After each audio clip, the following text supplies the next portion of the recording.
महाकाय सूर्यकोटि समप्रभ निर्विघ्नं कुरु मे देवा सर्वकार्येषु सर्वदा। गुरुर्ब्रह्मा गुरुर्विष्णु गुरुर्देवो महेश्वरः गुरुः साक्षात् परब्रह्म तस्मै श्री गुरवे नमः।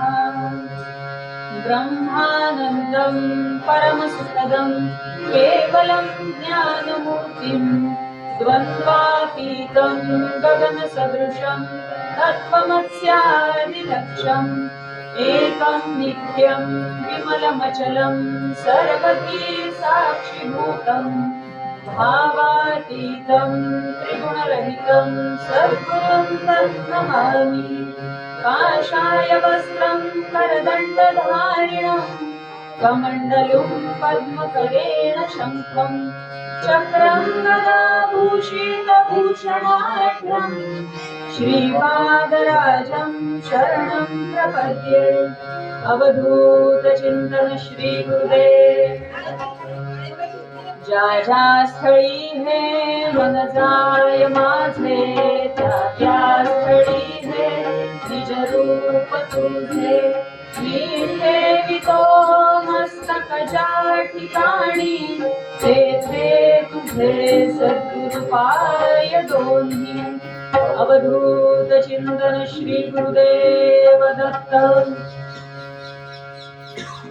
सद्गुरु श्री रामचंद्र कुलकर्णी दत्त महाराज यांच्या चरणी विनम्र अभिवादन करते, नमन करते। सद्गुरु अप्पा महाराज ज्यांचं मार्गदर्शन वेळोवेळी लाभायचं, आजही लाभेल, प्रश्नच नाही, वादच नाही। त्यांच्या चरणी नतमस्तक होते। ज्यांची कीर्तन परंपरा चालू ठेवण्याचं भाग्य लाभलेले ते संत कवी श्री दासगणू महाराज यांना वंदन करते।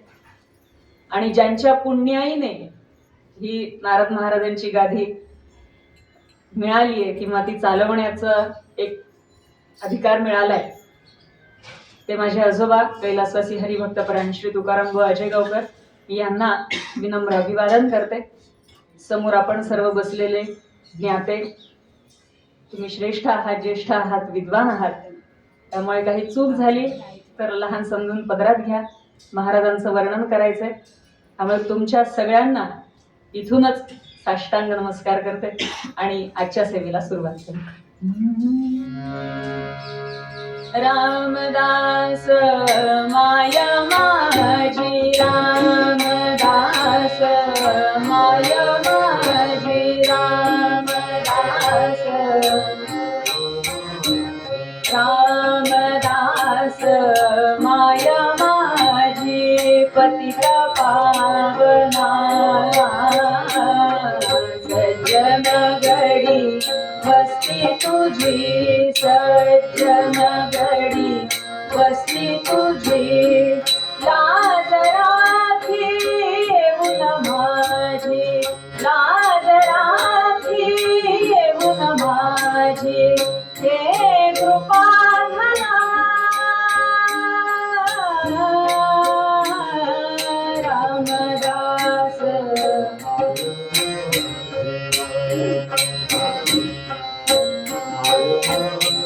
दीनदास दास गणू, दीनदास दास गणू करितास चुकवित्रास, करितास चुकवित्रास यमयातना रामदास माया माझी, रामदास माया माझी। कुंडलिक वरदा हरी विठ्ठल सद्गुरु ज्ञानेश्वर तुकाराम महाराज की जय। सद्गुरु दासगणू महाराज की जय। सद्गुरु समर्थ रामदास स्वामी महाराज की जय। अवधूत चिंतन श्री गुरुदेव दत्त सहन करि करो तुम बिन नहीं मोरे बाबा करो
सद्गुरु ज्ञानेश्वर तुकाराम महाराज की जय, सद्गुरु दासगणो महाराज की जय, सद्गुरु साईनाथ महाराज की जय. जय जय रघुवीर समर्थ. दिगंबरा दिगंबरा दिगंबरा दिगंबरा श्रीपाद वल्लभ दिगंबरा.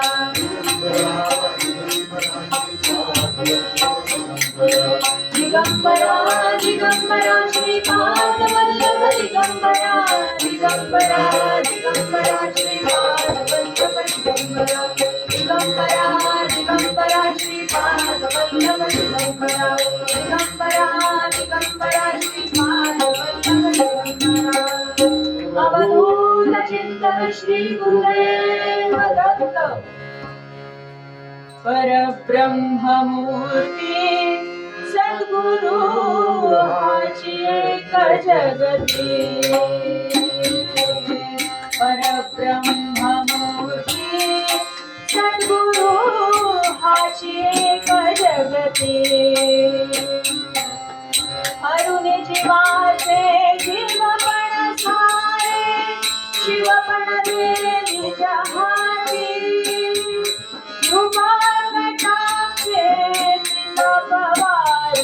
बटे करवितो मुक्ती. परब्रह्ममूर्ती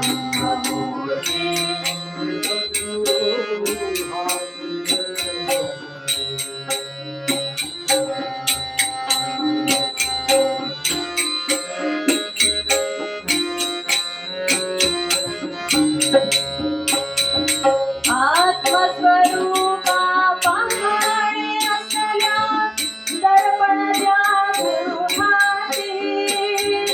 हे नचकेल्या पाहू गेल्या, होईल बसी पडते. परब्रह्ममूर्ती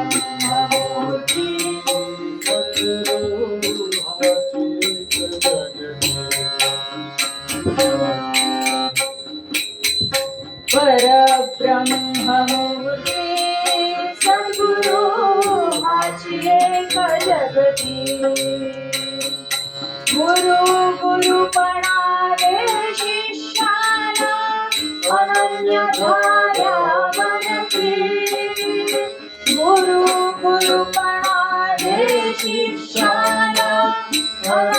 झाल्यावरती दासगणू म्हणे भेदनु हे ज्योती समिळाल्या ज्योती परब्रह्ममूर्ती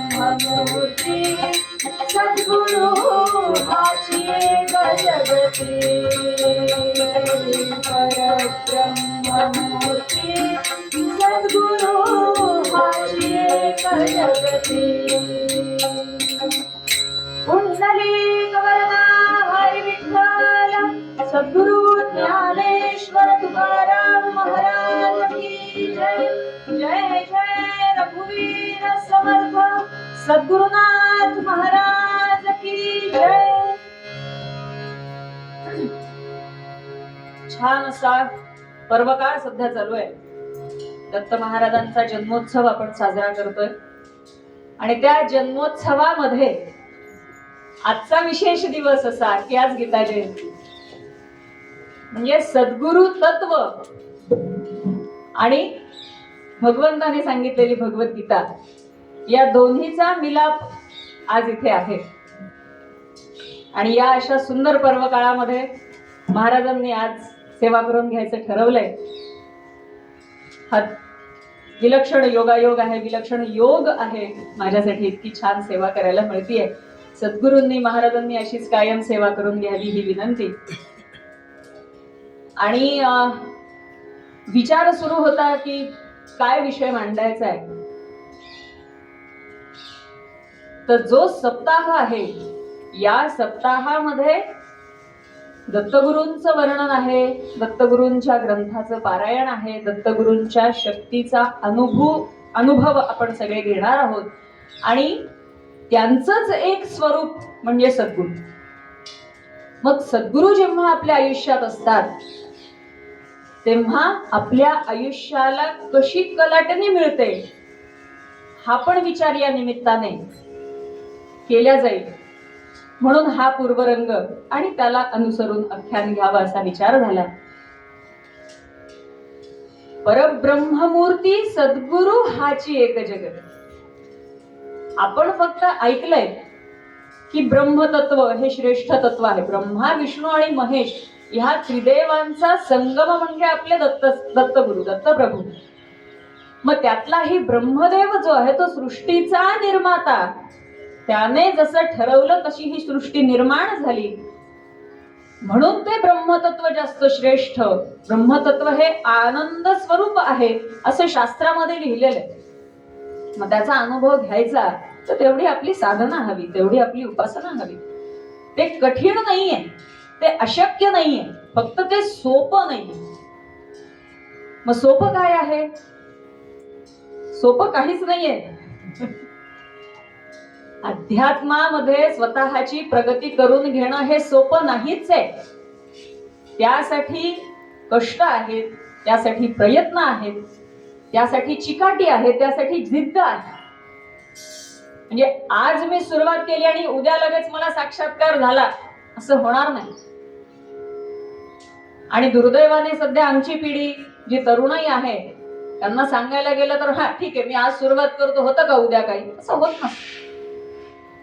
आज खाल्लेलं सगळं उद्या पचत पण नसतं. आपण तर ब्रह्माची प्राप्ती त्याचा सगळा साक्षात्कार वगैरे इथपर्यंत विचार करतो. मग ते जर कठीण आहे तर मग ब्रह्मस्वरूप जे आपल्या जवळ अगदी सहज आहे ते म्हणजे आपले सद्गुरू. म्हणून परब्रह्ममूर्ती सद्गुरू हाची एक जगत. सद्गुरू हे आपल्या परब्रह्माचं स्वरूप आहे. फक्त आपण ते ओळखलं पाहिजे. आपण ते सुद्धा इतकं सहज घेतो, ते सुद्धा इतक्या सहज त्या गोष्टींचा आपण विचार करतो. त्यातले अनुभव जे मला स्वतःला आले त्यातले काही की परमपूज्य वरदानंद भारती, आम्ही त्यांना आप्पा म्हणायचो.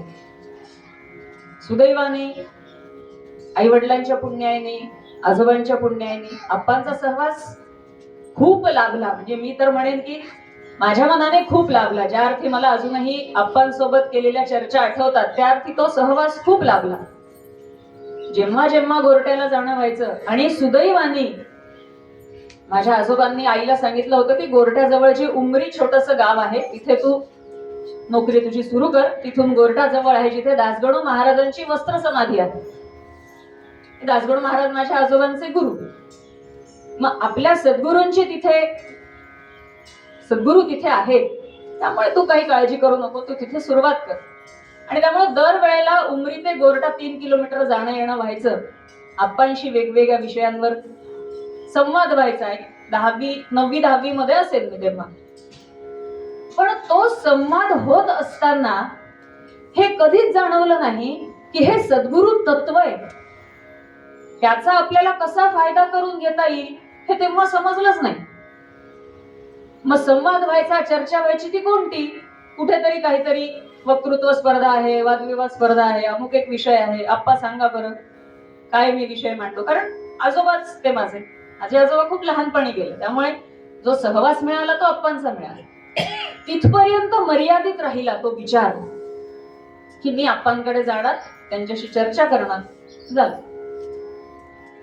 पण ज्या वेळेला उत्तर काशीला गेल्यानंतर आप्पांनी समाधी लावली आहे आणि 3 दिवसानंतर कळणार आहे काय आहे ते. आणि 3 दिवसानंतर सगळ्यांना समजलं की आप्पा वरद नारायणाच्या चरणी गेली नसतात. त्यावेळेला कुठेतरी मनामध्ये एक जाणवलं की एवढं मोठं सद्गुरु तत्व आपल्या सोबत होतं, आपण काहीच ओळखू शकलो नाही त्यांना. मग ओळखू शकलो नाहीत म्हणजे काय?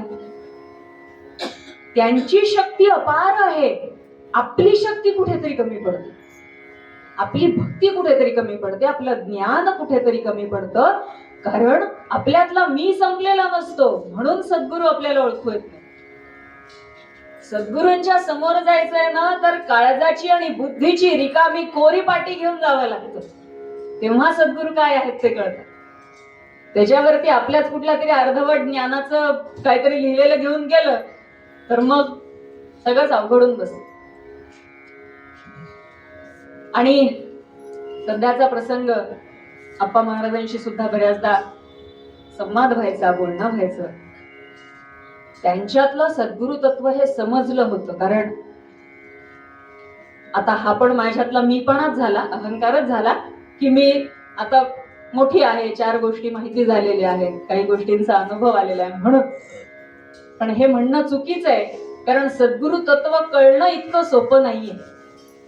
पण तरी सुद्धा महाराजांची करुणा, महाराजांचं प्रेम, महाराजांचा आशीर्वाद, त्यांचं मार्गदर्शन हे वेळोवेळी लाभलं. पण आज जाणवतंय की केवढी मोठी शक्ती होती आपल्या पाठीशी. आजही आहे, वादच नाही, आजही आहे. पण कसं आहे माहिती का, सर्वसामान्य बुद्धीने आपण विचार करतो नेहमी. आम्हाला फक्त सगुण रूपच माहिती, देवाचं काय, सद्गुरूंचं काय. आम्ही निर्गुणाकडे गेलोच नाहीत कधी, आम्ही सगुणातच समाधान मानत आलो. त्यामुळे हे एवढंच जे आहे ना तेच सगळं आहे असं वाटतं आम्हाला. हे जे व्यापक आहे त्या व्यापकतेकडे आम्ही लक्षच देत नाही, म्हणून ही गल्लत होती. असो, म्हणून परब्रह्ममूर्ती सद्गुरु हाची एक जगती. माझे जे सद्गुरु आहेत तेच परब्रह्म स्वरूप आहेत. जाऊन जर आपण सद्गुरूंना विचारलं की महाराज देव कुठे दाखवा बरं, तर आपल्यासारखे कर्मदरिद्री आपण. अहो, साक्षात भगवंत आपल्या समोर बसलाय आणि आपण त्यांना काय विचारतोय की देव कुठे सांगा. पुन्हा तीच आठवण आप्पांची की आप्पा जेव्हा प्रवचन व्याख्यान द्यायचे गोरठ्याला, तेव्हा म्हणजे हे मी ऐकलेलं आहे की बरेच जण असे उभं राहून विचारायचे की आप्पा सगळेजण सांगतात, आपले संत सांगतात, सगळेजण सांगतात की देव आहे, पांडुरंग भेटलेला आहे, पांडुरंगाने दर्शन दिलेले, आम्हाला कसं पटणार म्हणे कसं दर्शन दिलं. आप्पा म्हणे तुमच्या मनात ती तळमळ आहे का की देवा मला ये आणि दर्शन दे? ती तळमळच नाहीये. दे रे हरी पलंगावरी म्हणल्याने होणार नाहीये. त्याच्यासाठी संतांनी जी काया झिजवली, संतांनी जो त्याग केला, संतांनी समाज कल्याणासाठी जी धडपड केली, त्यातलं तुमच्याकडे काय? साधं समर्पण नाही हो, बाकीचं तर सगळं लांबच राहू द्या. समजा एखाद्या वेळेला आप्पा महाराजांनी सांगितलं अमुक एक काम करायचंय, दिवसभर आश्रमात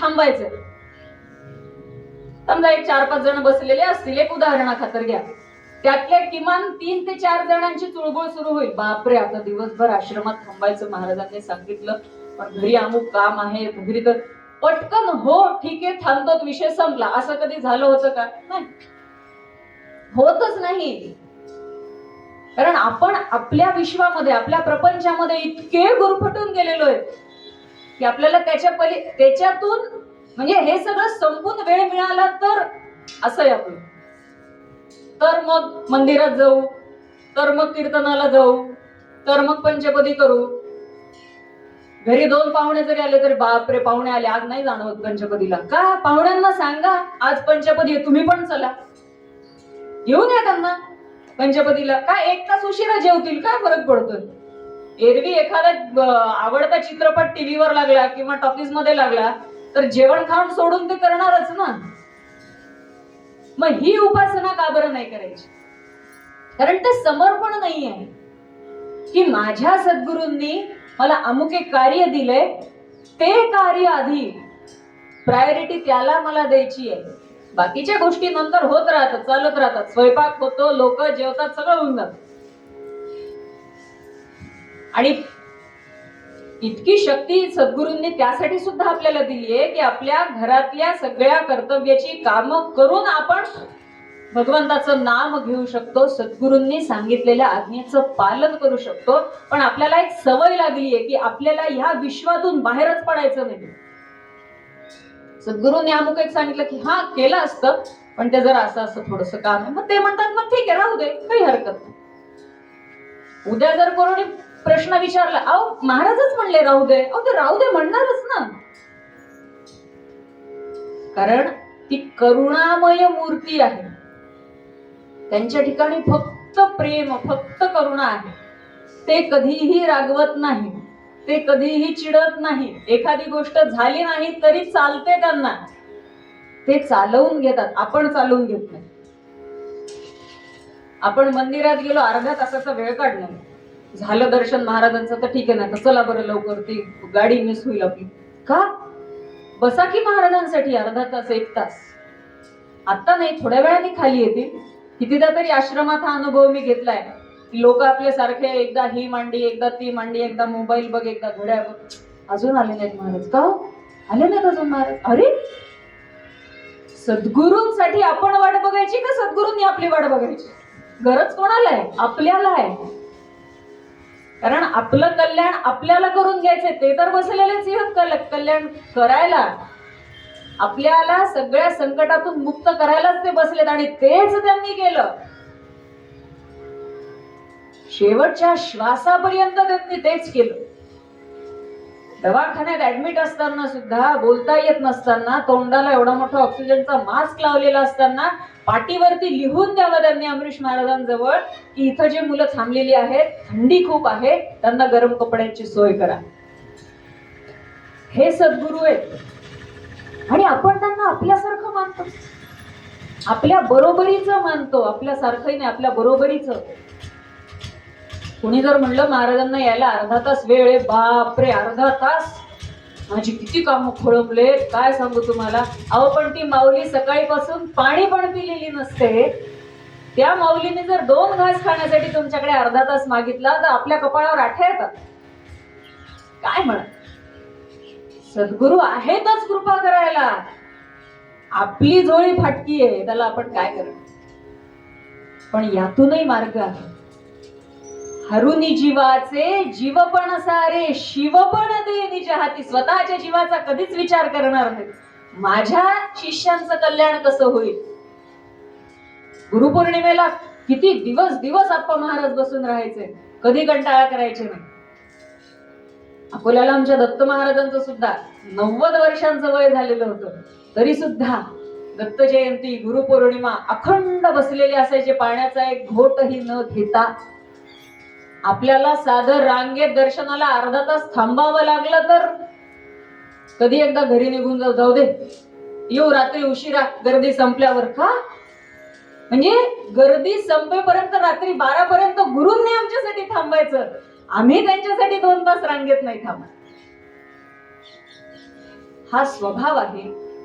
हा जो मी पण आहे, हा जो केवळ स्वतःपुरता विचार आहे, तो जेव्हा आपण बाजूला ठेवू तेव्हा आपल्या सद्गुरूच्या आतमधली आपली माऊली, आपल्या सद्गुरूंच्या मधलं ब्रह्मतत्व, आपल्या सद्गुरूंच्या मधला भगवंत आपल्याला दिसेल. आणि मग आपली विचारण्याची हिंमत होणार नाही की देव कुठे आहे म्हणून. चालता बोलता परमेश्वर आपल्या समोर असतो, फक्त आपण कानाडोळा करतो. आपल्याला सर्वसाधारण मनुष्य वाटतात, ते मनुष्य देहात आहे पण ते परमेश्वर आहे, पण ते साक्षात ब्रह्मतत्व आहे. एवढंच नाही, त्यांची कृपा कटाक्षे त्रिताप वारुणी बटिक करवितो मुक्ती. बटिक म्हणजे काय? दासी. कोणाला दासी करवतात? ते आपली मुक्ती. ज्या मुक्तीसाठी जन्माला आलेला प्रत्येक मनुष्य धडपड करतो, ती मुक्ती जणू आपली दासी आहे. इतकी कृपा सद्गुरू आपल्यावर करतात. आणि केवळ त्यांच्या कृपा कटाक्षाने आपले त्रिताप दूर होतात. फक्त त्यांचा कृपा कटाक्ष. आपण तो स्वीकारला, सगळं पुन्हा तिथंच येऊन थांबतं. सद्गुरू कृपा करायला तयार आहेत, आपण करून घ्यायला तयार आहोत. दासगण महाराज सांगतात, आत्मस्वरूपा पाहणे असल्या दर्पण घ्या गुरु हात. सद्गुरूंच्या आशीर्वाद रूपी हाताचं जे दर्पण आहे, त्याच दर्पणात केवळ आपल्याला आपलं स्वरूप दिसणार आहे. घरी असलेल्या आरशामध्ये काही दिसणार नाही. त्यात फक्त नश्वर असणारा देह आणि त्या देहावर असणारं रूप एवढंच फक्त दिसणार आहे, ज्याच्यावरतीच आपण कायम पगडा ठेवून आहोत. जे आपल्याला तेवढंच फक्त महत्वाचं वाटतं तेच आरशात दिसणार. पण आपलं आत्मस्वरूप जर बघायचं असेल तर सद्गुरूंच्या हातातला दर्पण घ्या, तेव्हा आपल्याला आपलं स्वरूप कळेल. आपण काय आहोत, कशासाठी आहोत, आपल्या हाताने काय कार्य घडवून घ्यायचंय भगवंताला, ते फक्त सद्गुरू सांगू शकतात. आणि असंही नसतं हो की प्रत्येकाने काहीतरी मोठं कार्य केलं म्हणजेच सद्गुरूंची कृपा झाली, असंही नाही. माझ्या घरात असणाऱ्या प्रत्येक व्यक्तीचं कल्याण जर मी करू शकलो तरी ती सद्गुरूंची कृपा आहे. आमच्या स्त्री वर्गांसाठी आम्ही आमच्या घरातल्यांचं पोट चांगल्या प्रकारे भरू शकलो, चांगलं चुंगलं अन्न त्यांना खाऊ घालू शकतो, लहान मुलांवरती चांगले संस्कार करू शकलो, एक चांगली पिढी आम्ही समाजाला देऊ शकलो, ही सुद्धा सद्गुरू कृपा आहे. प्रत्येक वेळेला माझ्या हातून काहीतरी चमत्कारच महाराजांनी घडवून घ्यावा म्हणजेच महाराजांची कृपा झाली असं नसतं. मग हे सगळं केव्हा होईल? माझ्या हातनं सगळं चांगलंच घडलं पाहिजे म्हणजे सद्गुरू कृपा. खूप फार छान नाही पण निदान कोणाचं वाईट तरी घडू, एवढं तरी सद्गुरूंनी करावं म्हणजे सद्गुरू कृपा. माझ्याकडून कोणी दुखावल्या जाऊ नये, माझ्या तोंडून असे काही शब्द बाहेर पडू नये की कोणीतरी दुखावल्या जाईल. अगदी लहान मुलापासून ते ज्येष्ठ श्रेष्ठ व्यक्तींपर्यंत असं सुद्धा होऊ नये म्हणजे सद्गुरू कृपा. माझ्या हातून कोणाचं वाईट होऊ नये, माझ्या विचारातून कोणाचं वाईट होऊ नये, माझ्या कृतीतून प्रत्येक गोष्टीतून माझ्या जे काही आहे ते चांगलं घडावं आणि त्याच्यातून कोणाचं तरी कल्याण व्हावं म्हणजे सद्गुरू कृपा. हे विचार जरी आपण कायम ठेवले आणि आपल्या महाराजांना विनंती करत राहिलो की महाराज एवढं फक्त करा की खूप चांगलं नाही तर निदान माझ्या हातून वाईट तरी काही घडू देऊ, आणि महाराज ऐकतात. मंदिरात प्रत्येक वेळेला गेल्यानंतर जर महाराजांना म्हणलं महाराज असाच आशीर्वाद राहू द्या, की इतके छान हसायचे महाराज आणि म्हणायचे की कृपा असते. आमचे दत्त महाराज नेहमी म्हणायचे, अकोल्याचे, नेहमी जाणं व्हायचं नाही, फोनवर बोलणं असायचं काही निमित्ताने, सगळं महत्वाचं बोलणं झालं की त्यांना म्हणायचो आम्ही की तुमची कृपा अशीच राहू द्या. तेव्हा ते एक वाक्य वापरायचे की शाप जर दिला तर उशाप देऊन तो मागे घेता येतो, पण एकदा दिलेला आशीर्वाद मागे घेता येतो. आणि सद्गुरू केवळ आशीर्वाद देतात, बाकी ते काहीच देत नाही. तुम्ही कसेही वागा, अगदी कसेही, त्यांच्या तोंडून कधीच आपल्यासाठी राग नसतोच. त्यांच्या ना शब्दात ना त्यांच्या वागण्यात ना त्यांच्या दृष्टीत काही झालं तरी हास्य चेहऱ्यावरती आणि ती करुणामय दृष्टी, तो केवळ अनुभव. आणि तो अनुभव प्रत्येकाने घ्यावा. ह्याच्यासारखं दुसरं या मनुष्य जन्माचं सार्थक नाही. माणसाच्या जन्माला येऊन काय करायचंय तर सद्गुरूंची कृपा प्राप्त करायची, बस. कलियुगामध्ये हे खूप मोठं आहे. म्हणजे आपण अगदी सगळं मिळवलं असं म्हणू. सद्गुरूंची कृपा मला या जन्मात मिळाली म्हणजे झालं, सार्थक झालं. पण इथं थांबत नाही बरं का. सार्थक झालं म्हणजे संपलं, पूर्ण विराम नाही. जन्माचं सार्थक झालं, पण सद्गुरूंनी सांगितलेल्या मार्गावरती मार्गक्रमण करणं हे माझं आद्य कर्तव्य आहे. ही बुद्धी सुद्धा सद्गुरूंकडून आपल्याला मिळते. फक्त आपण ती स्वीकारतो का नाही हे पण तितकंच महत्वाचं. म्हणून आपल्या सद्गुरूंना शरण जा. सद्गुरू सांगतील त्या मार्गाने. सद्गुरूंनी सांगितलं अमुक एक कर, त्याच्यामध्ये का बरं, पण, परंतु, आता वेळ नाही, थोड्या वेळाने, आज नाही, उद्या, काहीच नाही बोलायचं. महाराजांनी सांगितलं गुरुमंत्राच्या अमुक एक संख्या माळा जप झालाच पाहिजे. आप्पा महाराजांचा आग्रह असायचा ब्रह्ममुहूर्तावरती गुरुमंत्राचा जप झालाच पाहिजे.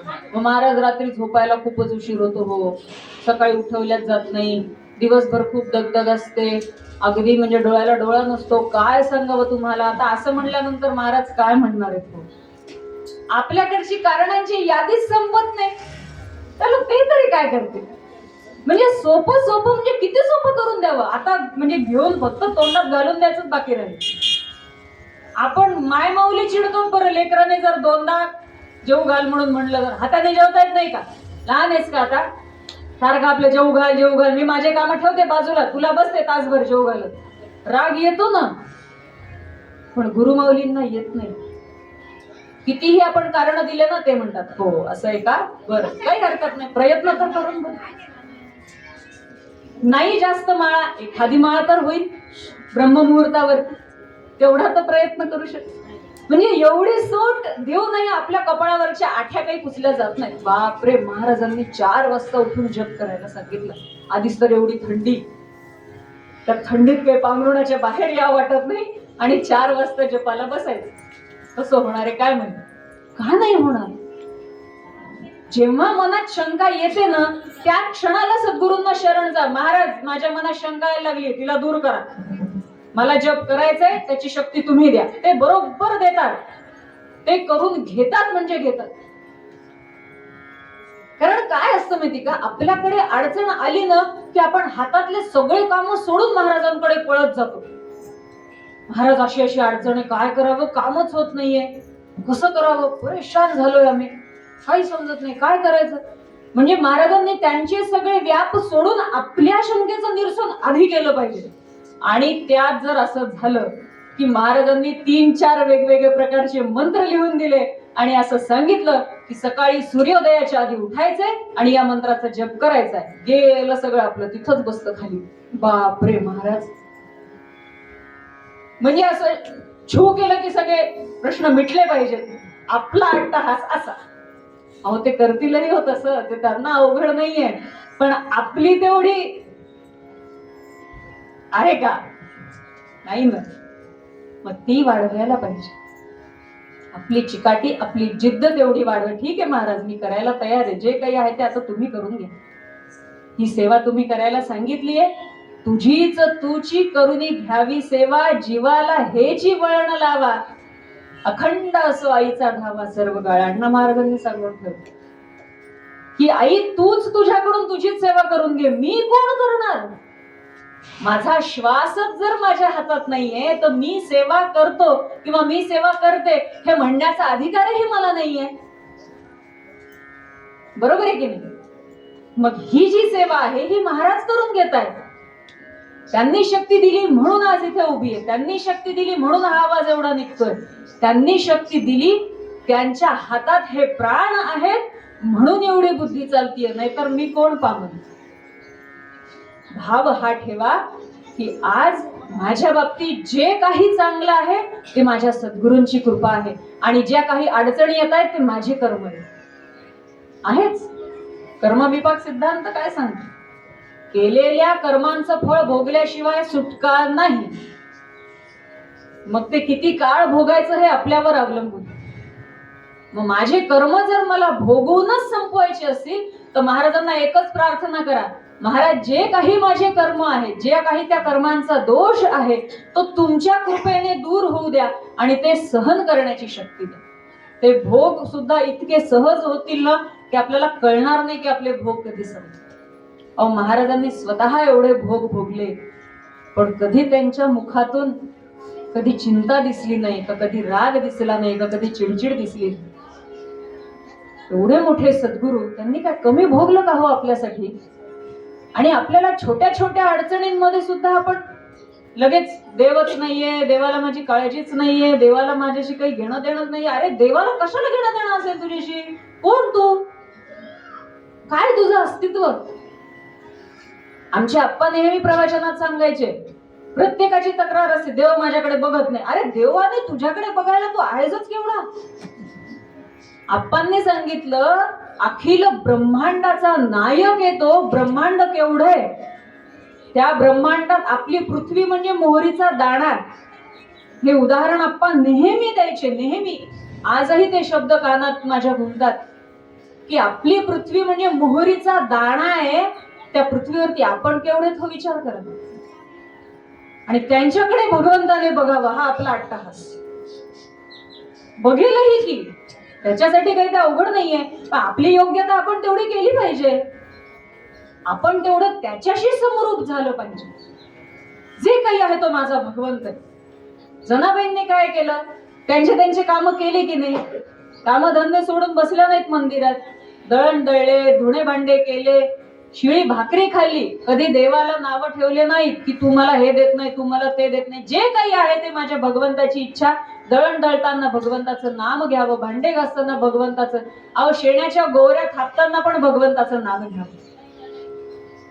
ती कथा पण आहे जनाबाईंची की कबीर जेव्हा तिथे पोहोचले की या जनाबाई कोण, मला त्यांना भेटायचंय. तेव्हा असेल कुठेतरी भांडे बिंडे घासत असेल. हा संत जनाबाई भांडे घासत नाही तर शेणाच्या गोवऱ्या थापत असेल. आणि कबीरदास जिथे पोहोचले तिथे जनाबाई आणि अजून एक कोणीतरी स्त्री त्यांचे भांडणं चालू होते की गोवऱ्या माझ्या तू जास्त घेतल्यास वगैरे असं काहीतरी. त्यांना शंका झाली, या संत आहेत, त्या तर भांडतायत, त्यामुळे हो मी काम केले तर ते मला परत मिळालं पाहिजे, तिला कसं काय फुकट देऊ. त्यामुळे थांबा मी करतो, तुमच्या गोवऱ्या कोणत्या यांच्या आता शोधायच्या सापडायच्या कशा, त्याच्यातलं वेगळं करायचं कसं, सगळ्या सारख्या. जनाबाई म्हणल्या एक मार्ग आहे. म्हणे काय? एक एक गौरी कानाला लावा, ज्याच्यातून विठ्ठल विठ्ठल विठ्ठल नाम येईल ना ती गौरी माझी. हा अधिकार होता संतांचा. सांगणं सोपं आहे, करणं कठीण आहे बरं का. श्वासात भगवंत पाहिजे, श्वासात सद्गुरू पाहिजे. मी सकाळी उठलोय, माझ्या सद्गुरूंची कृपा आहे. माझ्या हाताने चांगलं झालंय, सद्गुरूंची कृपा आहे. वाईट झालं, बापरे माझं काहीतरी चुकलं बरं का, तिथे सद्गुरूंची कृपा नाही. नाहीतर तुम्ही म्हणा जिथे तिथे सद्गुरूंची कृपा. तसं नसतं. वाईट झालंय तर माझ्या हातनं झालंय, माझं काहीतरी पूर्वीचं वाईट कर्म म्हणून माझ्या हाताने आता वाईट झालं. महाराज माझ्या हातनं वाईट नका घडवू, ही तिथेच क्षमा मागायची. काही चांगलं झालं, खूप मोठी कामगिरी आपण केली, सद्गुरूंची कृपा. त्याच्याशिवाय नाही हो, शक्यच नाही.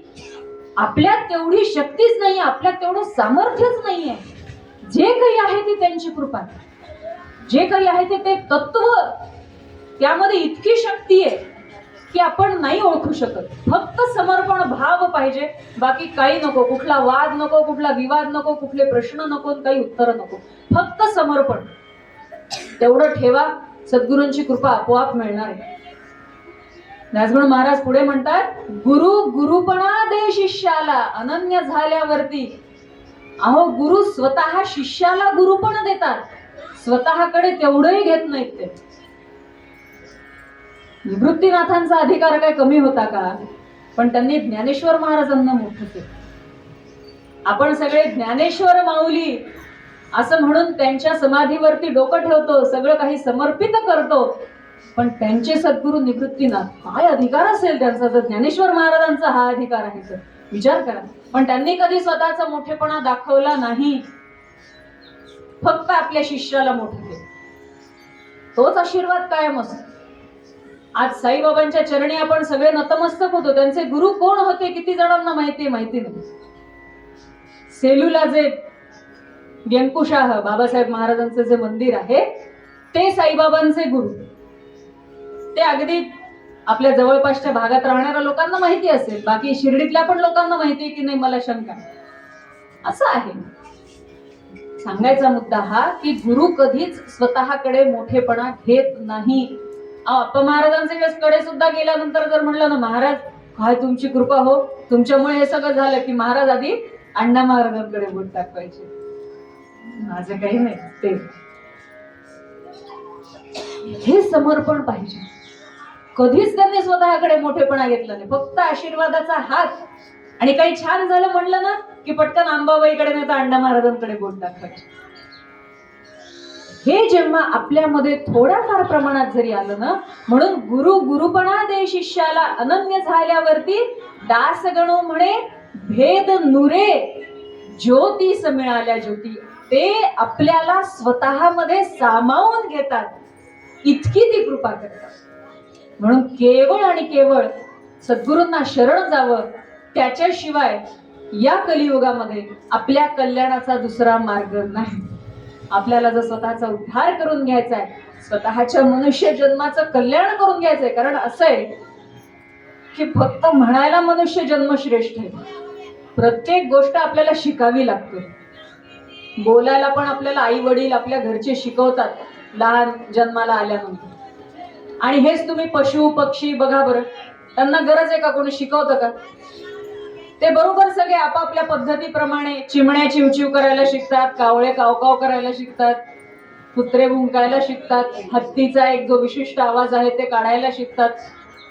आणि दुसरी महत्वाची गोष्ट जे आप्पा नेहमी सांगायचे की मनुष्य जन्म हा श्रेष्ठ असला तरी परस्वाधीन किती आहे. आपल्याला 1-1.5 वर्षापर्यंत कोणाच्या तरी आधाराने राहावं लागतं. लहान बाळ आहे, जपून घ्या, छोटं आहे, अजून काहीच करता येत नाही. 1 वर्षाचं झाल्यानंतर एक पाऊल टाकायला लागले तरी आपण पडतो, धडपडतो, लागतं, कोणाचा तरी हात धरावा लागतो. गाईचं वासरू जन्माला आल्या बरोबर 2 तासात उभं राहतं का? म्हणजे श्रेष्ठ कोण आहे? नाही, आम्हीच श्रेष्ठ आहे का? आता आम्ही बुद्धिवादी आहेत, आम्ही प्रश्न विचारतो ना जास्त. हे असं आहे का, ते तसं आहे का, देव आहे का, असं होतं का, तसं होतं का, हे सगळे प्रश्न आम्हाला पडतात म्हणून आम्ही श्रेष्ठ. आम्ही अमुक एका गोष्टींचे शोध लावले म्हणून आम्ही श्रेष्ठ. अहो, छोट्या छोट्या गोष्टी काय खावा आणि काय खाऊ नये हे पण प्राण्यांना जास्त कळतं आपल्यापेक्षा. आजकालच्या खाण्याचे प्रकार तर काय बोलावं, न सांगितलेले बरे. मग मनुष्य जन्म श्रेष्ठ आपण म्हणतो तो कुठल्या अर्थाने श्रेष्ठ आहेच आहे, पण कधी? जेव्हा आपण आपल्यातला मीपणा विसरून ह्या तत्वामध्ये स्वतःला शोधायचा प्रयत्न करतो, ह्या तत्वामध्ये असलेल्या सद्गुरूंना शरण जातो, तेव्हा आपल्यातलं श्रेष्ठत्व सिद्ध होतं. कारण परब्रह्माला जाणण्याची शक्ती भगवंताने फक्त मनुष्याला दिली. मग जर ती केवळ आपल्याकडे आहे तर आपण परब्रह्माला जाणावं, त्याच्याबद्दल जास्त शंका कुशंका काढत बसू नये, त्याच्यात आपलंच नुकसान. म्हणून सांगितलेले की परब्रह्माला शरण जा, सद्गुरूंना शरण जा, सद्गुरूंशिवाय दुसरा कोणीही तारणारा नाही. म्हणून परब्रह्म मूर्ती सद्गुरु हाची एक जगती, हरुनी जीवाचे जीवपण सारे, शिवपण दे निज हाती. असे हे सद्गुरु, या सद्गुरूंना कायम शरण जावं, सद्गुरूंची कृपा आमच्यावरती अखंड राहावी. हे हा सप्ताह चालू आहे त्यानिमित्ताने महाराजांनाही प्रार्थना करू आणि आपल्या आयुष्यातही आपल्या सद्गुरूंचा सहवास जो आपल्याला लाभलेला आहे, त्या सहवासात जे प्रेम, जे मार्गदर्शन आम्हाला मिळालंय ते दिवसेंदिवस आपल्याला कसं वाढवता येईल, महाराजांनी सांगितलेल्या मार्गावरती आजही वेळ गेलेली नाही.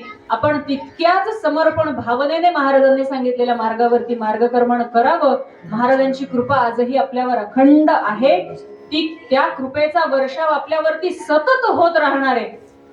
फक्त देणारा जसा देतोय ना भरभरून, तसं आपणही भरभरून घ्यावं. घेण्यामध्ये जी आपण कंजूसपणा आपण जो करतो ना तो करू नये. महाराज भरभरून कृपा करतायत ना, तर त्या कृपेचा आनंद भरभरून घ्यावा. महाराजांनी सांगितलेल्या मार्गावर मार्गक्रमण करावं, त्यांनी सांगितलेली उपासना अखंड करत राहावी आणि स्वतःचं कल्याण करून घ्यावं. पूर्व रंगाला इथे विराम देऊ आणि उत्तर रंगामध्ये सद्गुरूंच्या आज्ञेत राहिल्यानंतर भगवंत कसे प्राप्त होतात त्या आख्यानाच्या स्वरूपात आपण ते बघूया. रहम नजर करना है रे साईं, रहम नजर करना, बच्चों का पालन करना, बच्चों का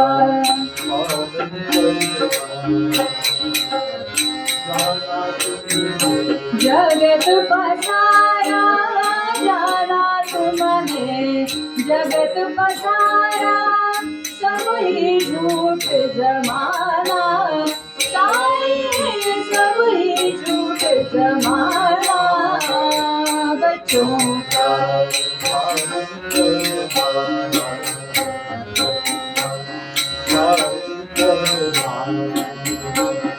मैं अंधा हूँ, बंदा पिता,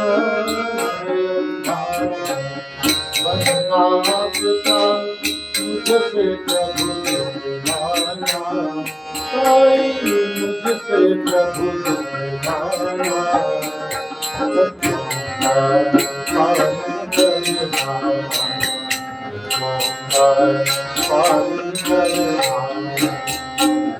सास नहीं है अब क्या बोलूं, सास नहीं है अब क्या बोलूं, थक गई मेरी रचना, थक गई मेरी रचना, बच्चों का पालन करना, बच्चों का पालन करना,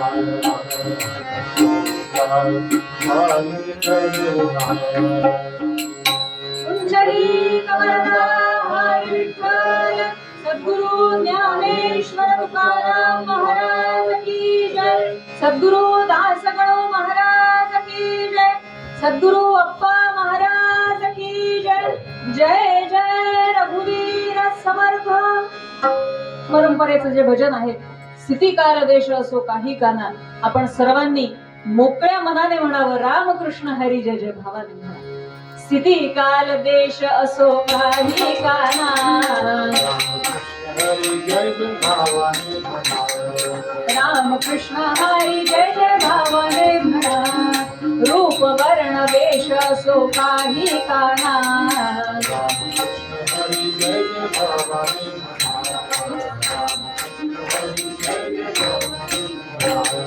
संग रंग ढंग सो काही काना,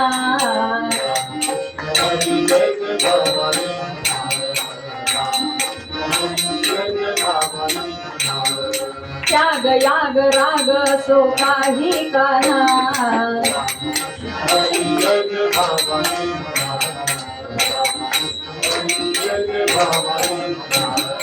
नीति कीर्ती वृत्ती असो काही काना, रामकृष्ण हरी जय जय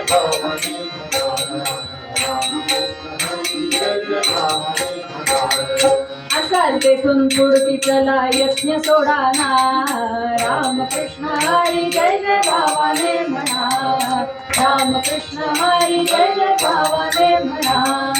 असाल तेथून पुढती चला यज्ञ सोडाना, रामकृष्ण हरी जय जय भावाने म्हणा, रामकृष्ण हरी जय जय भावाने म्हणा, रामकृष्ण हरी जय जय भावाने म्हणा.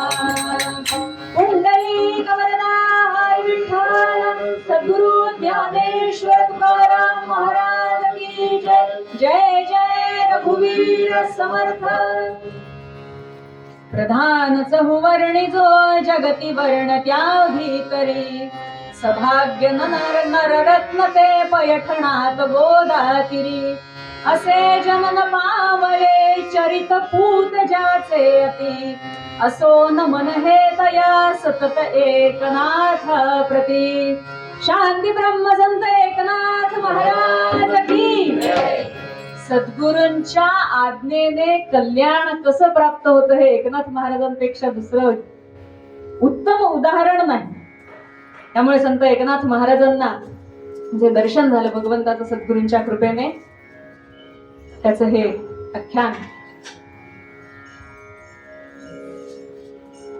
पैठण गोदावरीच्या काठावरती जी पैठण आहे तिथे संत एकनाथ महाराजांचा जन्म झाला.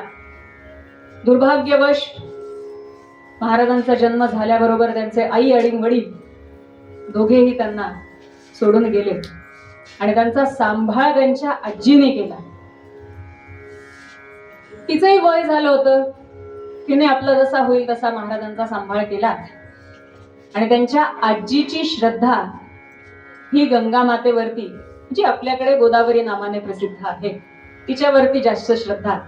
तिने आपलं त्या बाळाला रोज घ्यावं आणि गोदावरीच्या काठावरती त्या लेकराला घेऊन जावं आणि आई जगदंबेला प्रार्थना करावी की आई, या लेकराचं काय होणार आहे? मी पिकलं पान आहे, किती दिवस मी याचा सांभाळ करू, किती काळ मी याला पुरणार आहे, कसं होणार याच? आई वडिलांच्या शिवाय लेकरू लहानाचं मोठं करायचंय, तेव्हा तूच काय ते बघ, याच्या कल्याणासाठी काय करता येईल ते बघ आणि तूच काय तो याचा सांभाळ कर. रोज आपलं तुम्ही प्रतिदिनी ती म्हातारी जाय स्नाना गोदातीरी, घेऊन ना तू कडेवरी, काठी टेकीत हळूहळू. रोज जावं आणि गंगामाईला प्रार्थना करावी की आई गोदावरी, माझ्या लेकराचा सांभाळ कर, त्याचं कल्याण कर, याला तुझ्याशिवाय कोणी नाही, मी काही जास्त दिवस याला पुरणार नाही. आणि एक दिवस गंगा मातेने स्वप्नात येऊन साक्षात्कार दिला आजींना. मुळीनच्या करी शोका पोर सामान्य नोहे, विमल हरिपदाचा होय हा भृंग पाहे, बघून सुदिन ठेवी नावया एकनाथ, तुझ इह परलोकी हा करी गे सनाथ. काही काळजी करू नको, हे काय मूल साधं सुद्धा नाहीये, साक्षात भगवंत स्वरूप हे आहे, त्यामुळे तू त्याची चिंता अजिबात करू नकोस, तोच तुला सनाथ करणारे म्हणे, काळजी करू नकोस. छान पैकी एखादा उत्तम दिवस बघ आणि याचं नामकरण कर. आणि छानसा दिवस बघून महाराजांचं नामकरण झालं एकनाथ. बाळ लहानाचा मोठा व्हायला लागला. जसं आजी रोज गंगा मातेला भेटायला जायची, तसं बाळ देखील रोज गंगा मातेवर स्नानाला जायचं. आणि जेव्हापासून कळायला लागलं तेव्हापासून एकच प्रश्न मनात यायला लागला की मी कोण आहे, कशासाठी मला भगवंताने जन्म दिलाय, मग कोणाला विचारू मी? आजी थकून जायची, बिचारी चिडून जायची, नको रे त्रास देऊस मला, आधीच थकली आहे मी, मग कोणाला विचारू? जा ते गंगेला जाऊन विचार. गंगेकाठी बसावं आणि रोज तिला विचारावं, भेटी व मला झणी सद्गुरु गंगे हरिदाविलाईसा, कृपा कटाक्षे त्रिताप वारुण पाहिल ज्ञान रसा, यादवळी नाही मुनी दंभाचे ढोंगाचे, नाव जनमी गे भूत दयेने शोभत सागरचा, भेटी व मला धनी सद्गुरु गंगे हरिदाविलाईसा. इतक्या लहान वयामध्ये एकच प्रार्थना गंगेजवळ करावी, गंगामाय माझी आणि माझ्या सद्गुरूंची भेट घडवून दे. काय कळत असेल हो, सद्गुरू म्हणजे काय, गुरु म्हणजे काय, ते काय सांगणार आहे? तर ते मला मी कोण आहे हे सांगणार आहे. माझे सद्गुरू केवळ मला सांगू शकतील की मी कोण आहे. पण ज्यांच्या ठिकाणी ज्या जवळी नाही मुळी दंभाचे ढोंगाचे नाव, मला वरवर काहीतरी उगाच सांगून समाधान करवणारा गुरु नकोय. नाही तर आपलं लहान मुले काहीतरी प्रश्न विचारतोय, काहीतरी सांगितलं आणि सोडून दिलं, तसं नाही पाहिजे. मला व्यवस्थित उत्तर पाहिजे. नाहीतर आजकाल असे काही काही प्रकार आपल्याला ऐकायला मिळतात, बघायला मिळतात की काय बोलावं त्याच्याबद्दल. न बोललेलं चांगलं, आपलं काहीतरी इकडून काहीतरी काढलं, तिकडून काहीतरी काढलं, हे लाखो लोक आपले त्यांचा जय जयकार करत फिरतायत. ते सद्गुरू नाहीतच. म्हणून म्हणजे आप्पा तर फार परखड बोलायचे, फार त्यांच्याबद्दल, की जे लोक त्यांना गुरु मानतात ना ते मुळी माणूसच नाहीत, इतक्या कठोर भाषेत आप्पा बोलायचे. सद्गुरू म्हणजे गंमत नाहीये. केवळ चमत्कार करण्यासाठी आलेला व्यक्ती हा सद्गुरू असा नसतोच मुळी. हा वेळ प्रसंगी करावं लागतं, नाही अशातला भाग नाही, पण तेच म्हणजेच सद्गुरू असं नसतं. असो, सतत रोज जाऊन गंगामायला प्रार्थना करायची, गंगामाय माझ्या सद्गुरूंची भेट मला घडवून दे. एक दिवस स्वप्नात गंगामाय आली आणि गंगामाय सांगते, जवळ येथून दौलताबाद एक ग्राम आहे तव गुरु तेथ देख, जनार्दन हे त्या नाम सद्गुरूचे, थोर अधिकारी चरण धरी त्यांचे, थोर अधिकारी चरण धरी त्यांचे. गंगामाईने सांगितलं, इथून जवळ दौलताबाद म्हणून एक छोटस गाव आहे, तिथे जा, तिथे जनार्दन नावाचे तुझे गुरु आहेत, ते अतिशय अधिकारी आहेत, त्यांना भेट, ते तुझ्या सगळ्या प्रश्नांची उत्तरं देतील. झालं. हा दृष्टांत बघितला आणि इतका आनंद झाला, कधी मी एकदा माझ्या गुरूंना भेटू, कधी माझी आणि माझ्या गुरूंची भेट होईल, ही तळमळ केवळ लागली. ऐसा दृष्टांत नाथा प्रत झाला गंगेचा पैठणात, तेणे आनंदले चित्ता पाहे संधी जावयाची. आता जायचंय, कसं जायचं, आजी तर काय जाऊ देणार नाही इतक्या लांब, हे माहिती होतं. बरं, असं काही फार अगदी पैसा अडका आहे, गाडी घोडे आहेत, बसले गाडीत आणि निघाले, अशी ही परिस्थिती नाही. मग जायचं तर कसं जायचं, विचार करायला लागले. डोक्यामध्ये तोच विचार चालू, मला जायचं, माझ्या गुरूंना भेटायचं. आता तर पत्ता पण कळलाय, मग तर अजून तळमळ वाढलीये मनामध्ये. आणि एक दिवस दिनी एक्या पाहून सुयोगाला, स्नान गोदेचे करून निघून गेला, घरी न येता दौलताबाद गेले, जवळ नाते तरी चित्त मुदित झाले, जवळ नाते तरी चित्त मुदित झाले. एक दिवस त्यांना वाटलं की आता आपण निघू शकतो. आणि असं असतं की देवाच्या दर्शनाला, सद्गुरूंच्या भेटीला जेव्हा वाटलं ना तेव्हा पटकन जायला पाहिजे. ती वेळ, तो क्षणच योग्य असतो. म्हणूनच तिथूनच प्रेरणा झालेली असते. मी आधी सांगितल्यावर का आपण काहीही करत नाही, सगळी प्रेरणा तिथून आहे, सद्गुरूंकडून ती प्रेरणा मिळते. म्हणून विचार करायचा नाही, ताबडतोब ती कृती करायची, चांगली बर का. नाहीतर सांगितलं कृती करायची, करून मोकळे, तसं नाही. एक छानसा त्या दिवशी सकाळी उठल्याबरोबर त्यांना वाटलं की आज आपण निघू शकतो. गंगेवरती स्नानाला, आता आजीला वाटलं रोजच्या प्रमाणे स्नान वगैरे उरकून येईल. गंगेवरती स्नानाला गेले, स्नान आटोपलं आणि तिथून थेट तडक निघाले दौलताबाद जवळ करायचं. आता पैठण ते दौलताबाद अंतर आता आपल्याला माहिती आहे. म्हणजे आपण किती भाग्यवान आहेत की दोन्ही स्थान आपल्याला जवळ आहे. आता तितकं अंतर इतक्या लहान वयामध्ये झपाझप इतका आनंद झाला होता की मी माझ्या सद्गुरूंना भेटायला निघालोय. कसलाच विचार केला नाही, पायात काही घातलंय का नाही, अंगावर धड वस्त्र आहेत का नाही, कशाचा खायचे भ्रांत नाही, प्यायची भ्रांत नाही, तहान नाही, भूक नाही, काही नाही. जे निघाले तिथून झपाझप पावलं टाकीत. बरं, आता एक सगळीकडे आपल्याला छान रस्ते झालेत हो, 2 पदरी 4 पदरी. तेव्हा काय होतं, सगळे जंगल वाटच होती, ती काट्याकुट्यातूनच जाणं येणं करावं लागत होतं. तशा ह्याच्यातही निघाले आणि दौलताबाद येथे येऊन पोहोचले. बरं, आता दौलताबाद मध्ये तर आलेत. आता गंगामाईने सांगितलं की जनार्दन हे तुझ्या गुरूंचं नाव आहे. आता गुरु म्हटल्यानंतर एक सर्वसाधारण आपल्या मनामध्ये प्रतिकृती असते, चित्र असतं की कुठल्या तरी मंदिरात असतील, कुठल्या तरी आश्रमात असतील, कुठल्या तरी मठात असतील. म्हणून दौलताबाद मध्ये जेवढे काही मठ मंदिर होते त्या प्रत्येक ठिकाणी जावं आणि अहो जनार्दन पंत इथेच राहतात का, जनार्दन पंत इथेच राहतात का. लोकांनी असं खालून वरून खाली त्यांच्याकडे बघावं, कोण हा चिमुरडा, काय विचारतोय, कोण जनार्दन पंत, इथे कोणी नाही राहत. नाही हो, दौलताबाद मध्ये राहतात, मला सांगितलंय. कोणी सांगितलंय? गंगामाईने सांगितलंय. अरे काय, लगेच सगळ्यांनी त्यांची टिंगल टवाळी करावी. कारण असं आहे की मी आधी सांगितल्यासारखं आपण बुद्धिजीवी आहेत ना, त्यामुळे आपण असा विचार करत नाही की गंगा मातेने या एवढ्या छोट्याशा मुलाला सांगितलं म्हणजे या मुलाचा केवढा अधिकार असेल, ते नाही आपण मान्य करत. या एवढ्याशा पोराला काय कळतंय, याला गंगा माईने साक्षात्कार दिले, हे अजून त्याच्यात सगळेजण त्यांची टिंगल टवाळी करायला लागले. हिरमोड झाला.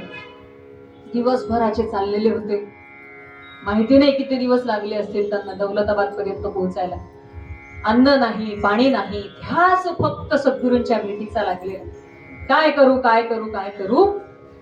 सहज डोळा लागला एका झाडाच्या पारावरती आणि झोपेमध्ये पुन्हा गंगामाईने दर्शन दिलं. गंगामाई सांगते, अरे बाळा, असा हिंडत बसशील तर कधी भेटणार आहेत? थांब मी तुला सांगते. गंगामाई म्हणते, हा स्वामी मठ मठी तुला न भेटे मुला, तो राहे कचेरी माझी किल्ल्यात सुभाये फला. आहे ततयाच्या द्वारी पहारे करी, रोहिले अरबरज पूत समशेरी नंद्या करी.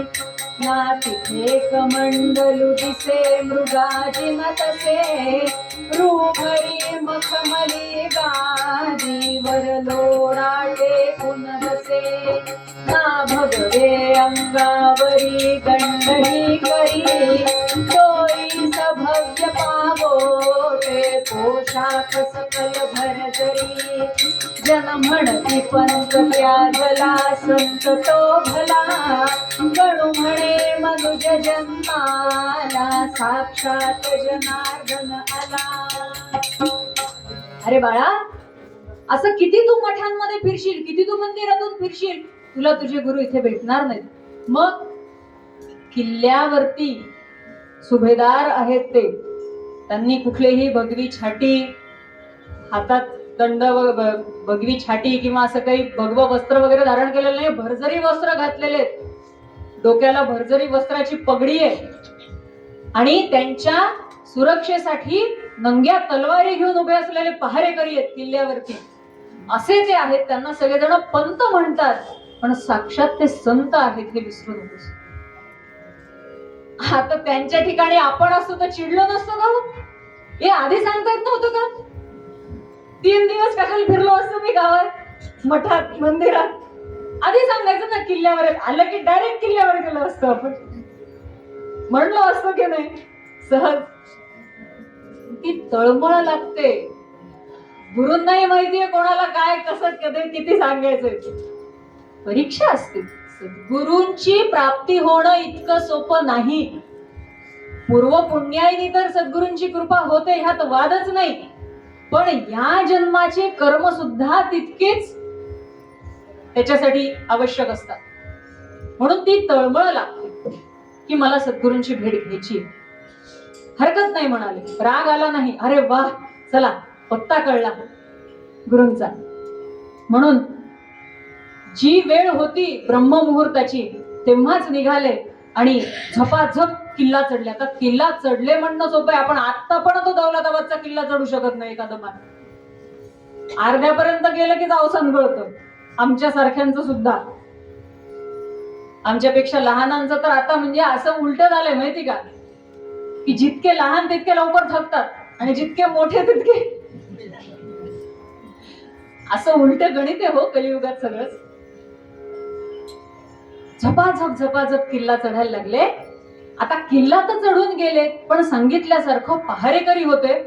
ह्या मोठ्या मोठ्या तलवारी हातामध्ये, ते चिमुरडे आपले काहीतरी साधे सुधे कपडे असतील अंगावरती, पायात काही घातलेलं नाही, अन्न नाही पाणी नाही, त्याच्या चेहराही सुकून गेला होता. आले आणि सरळ जायला लागले की हे असे भाले आतमध्ये आले. कोण तू, कुठून आला? बरं, तेव्हा सगळा तो निजामशाहीचा काळ होता. ते सगळे जोरठ लोक हो, त्यांच्या ठिकाणी काही माया नाही, दया नाही, काही नाही. कौन है तू, क्यों आया यहाँ पे, क्या काम है? जनार्दन पंतांना भेटे. इथे कोणी पंत बिंत कोणी राहत नाही, तर लेख म्हणे इथून.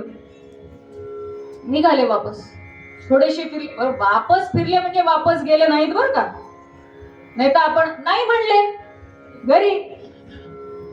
का ग काय झालं, महाराजांच्या दर्शनाला गेली होती? नाही ते म्हणले महाराजांना वेळ आहे, मी निघून आले घरी. अरे झालं, संपलं इथंच आपलं. ते असे फिरले, मागच्या बाजूने गेले. तिथे पुन्हा पहारेकरी उभे. कोण आहे तू? मला पंतांना भेटे. हे कोणी पंत बिंत राहत नाही, चल निघ म्हणाले. 3 फेऱ्या झाल्या किल्ल्याच्या. एक जण त्यातला जो पहारेकरी होता त्याने बघितलं की एवढूस पोरग म्हणे सारखं फिरताना दिसतंय, किती वेळचं, थकतही नाहीये, कंटाळतही नाहीये, रडत तर त्याहून नाहीये. त्यांनी त्याला जवळ बोलवलं. काय झालं बेटा, काय पाहिजे? मला पंतांना भेटायचं म्हणे. अरे बाबा, तुझ्याकडे काही वशिला कोणी पाठवलं काय? पण मला गंगामाईने पाठवलं. हा, कोण गंगामाई? हे असं काही चालत नाही, कागद लागतो वशिल्याचा. माझ्याकडे तर तसं काहीच नाहीये. मग काय करायचं? मला पंतांना तर भेटायचंय. म्हणे आता मग एक करता येईल की तू एक काम कर, दर गुरुवारी संध्याकाळच्या वेळेला इथे रांग असते मागणाऱ्यांची, त्या रांगेमध्ये तू उभा राहा. तेव्हा एखाद्या वेळेला तुझी आणि पंतांची भेट झाली तर होऊ शकते. तेवढा एकच दिवस आहे की जेव्हा पंतांना वशिल्याशिवाय लोक भेटायला येतात. दान धर्म वगैरे जे काही त्यांना लागत असेल ते पंत त्यांना मोकळ्या हाताने देतात. त्यामुळे तू तेव्हा ये, काही हरकत नाही, तेव्हा येतो. त्याही दिवसाची आतुरतेने वाट बघितली आणि तो दिवस उजाडला. ती संध्याकाळ उजाडली आणि पुन्हा महाराज किल्ल्यावर गेले. आता हे भली मोठी रांग तिथे लागलेली. प्रत्येक जण, हे बघा, शेवटी मागायला आलेले जे असतात ते आमचा नंबर पहिला असंच वाटत असतं सगळ्यांना. कोणी हा विचार करत नाही, ठीक आहे बाबा, तुम्ही दर्शनाला आलात का, पाय दुखत असतील तुमचे, तुम्ही पुढे व्हा. आपण उलट म्हणतो, तुमचे पाय दुखतात, आमचे पण दुखतातच ना, आमचे पण पायच आहेत, एवढं पण म्हणायची तयारी आपली. त्यामुळे त्यांना काही कोणी पुढे जाऊ देईना. त्यात ते लहानसं लेकरू ते आपले मागे ढकलत सगळ्यात शेवटी जाऊन उभा राहिले की आता पंतांची भेट होईल, नंतर पंतांची भेट होईल. खूप भली मोठी रांग लागलेली होती. प्रत्येक जण, कोणी गोसावी असतील, कोणी अजून कोणी असतील, सगळे असे त्यांच्या ग्रुपने सगळे आलेले. आणि आम्ही अमुक एक कार्य करतो, आम्हाला हे द्या. मग कोणाला धन, कोणाला धान्य, कोणाला जे काही आवश्यकता असेल ते आपले दामाजी पंत घेत होते, त्यांना देत होते आणि ते पुढे सरकत होते. असं एक ना दोन असे बरेच याचक पुढे गेल्यावरती, याचक सर्व गेल्यावरी नाथ गेले सामोरी, शिर ठेवून पायावरी साष्टांग दंडवत घातले. पंतांना बघितलं मात्र साष्टांग दंडवत घातलं त्यांच्या चरणावरती. 2 मिनिटासाठी गडबडले पंत. हा कोण इतका छोटासा साष्टांग दंडवत घालतोय? उठ बाळा म्हणून हाताने धरून उठवतायत. कोण तू, कुठून आलास, काय हवंय तुला? नाथ म्हणतात, मी कोण कोठीला कुठे मज लागी जाणे, काहे जगात घडले मज साच येणे, याचा विचार करता शिणलोच वाया, सांगून ते सुखी करा मज स्वामी राया. सद्गुरुनाथ महाराज की जय. महाराज एकच सांगा की मी कोण आहे, कुठून आलोय, कशासाठी मला ह्या पृथ्वीवरती जन्माला घातलंय, काय कार्य करून घ्यायचंय माझ्या हाताने. या प्रश्नांची उत्तरं शोधून शोधून वैतागलोय म्हणे मी. मठांमध्ये, मंदिरांमध्ये अनेकांना विचारलं, कोणी सांगू शकलं नाही हो, समाधान नाही करू शकलं कोणी माझं. तुम्ही तरी निदान मला हे सांगा, एवढी कृपा माझ्यावरती करा. तो प्रश्न ऐकला मात्र सर्र झालं त्यांच्या अंगावरती. बाप रे, एवढा छोटासा हा मुलगा, आणि मी कोण आहे, कुठून आलोय, कशासाठी आलोय, हे प्रश्न याला पडावेत. काय चमत्कार आहे. नाथवाणी ऐकून चकित झाले, अल्पवय्या पोरास कुठून आले, ज्ञान ऐसे म्हणतात सुभेदार, स्वमनी झाले कौतुक अनावर, स्वमनी झाले कौतुक अनावर. खूप कौतुक वाटलं आणि सहज म्हणून ते म्हणले, बाबा साधा सुद्धा संसारी माणूस आहे, माझ्या मागे एवढा मोठा किल्ल्याचा व्याप आहे, मी काय सांगणार आहे तुला? त्याच्यापेक्षा एखादा कोणी अधिकारी बघ, संत महात्मा पुजारी, एखाद्या मंदिरात मठात कुठेतरी तुला भेटेल, त्याला हा प्रश्न विचार, तो सांगेल तुला. नाथ म्हणे, महाराज विचारून विचारून थकलो, हिंडून हिंडून थकलो, कोणी सांगू शकलं नाही. आता फक्त तुम्ही आहात जे मला सांगू शकते. आता हे पंतांना माहिती नव्हतं का हो? सद्गुरूंनी ओळखलं नसेल का? सद्गुरू आपल्या शिष्याला ताबडतोब ओळखतात, आपणच ओळखण्यात गल्लत करतो. असं म्हणतात ना की सद्गुरू आणि शिष्याची जोडी ही वरतून, जशी पती पत्नी यांची जोडी, ही जी गाठ आहे ती स्वर्गात बांधलेली आहे असं आपण म्हणतो, स्वर्गात बांधलेली असते, तशी सद्गुरू आणि शिष्याची गाठ सुद्धा स्वर्गात बांधलेली असते, आत्ताची नाही, जन्मोजन्मीची. आज माझे सद्गुरू दत्त महाराज आहेत, मग पुढच्या जन्मी कोण? तसं नसतं, जन्मोजन्मी तेच सद्गुरू आहेत, तेच मला तारणार आहेत. मागच्या जन्मी माझे काही भोग बाकी होते म्हणून हा जन्म मला पुन्हा घ्यावा लागला, आणि या जन्मातही राहून माझ्या सद्गुरूंच्या कृपेची वासना घेऊन मी जन्माला आलो, म्हणून माझ्या सद्गुरूंची आणि माझी भेट झाली. पण तीही इतक्या सहज नसते, त्यासाठी तेवढी तळमळ लागते. असं असतं. आणि त्यामुळे सद्गुरूंची भेट झाली की त्यांच्याशी संवाद साधणं, त्यांची कृपा प्राप्त करून घेणं, ह्याची तळमळ असलीच पाहिजे. तिथे ऑप्शन ठेवायचंच नाहीये दुसरं. माझे सद्गुरू म्हणजे फक्त माझे सद्गुरू, बाकी त्यांच्या पुढे काहीच महत्वाचं नाही. नाथ महाराज जेव्हा असं म्हणतात, ऐशा परी वदता नाथ जनार्दन तोषले मनात, म्हणे चौकसपणाची अत्यंत कमाल केली मुलाने. उगीच काहीतरी सांगितलंय आणि ऐकलंय असं नाहीये, म्हणजे हा कोणीतरी विशेष आहे. उगाच कोणी काही विचारले आणि कोणी काही सांगितलं म्हणजे समाधान झालं असं नाही. ते म्हणाले, ठीक आहे बाळा, काही हरकत नाही, तुला तुझ्या प्रश्नाचं उत्तर मिळेल, मी देईन, पण माझी एक अट आहे. म्हणे काय? माझ्याकडे इथं राहावं लागेल किल्ल्यावर. म्हणे मग तर त्याच्यापेक्षा दुसरा आनंद नाही, मला माझ्या सद्गुरूंचा सहवास कायम मिळणार आहे, ह्यापेक्षा दुसरी ती आनंदाची गोष्ट कोणती?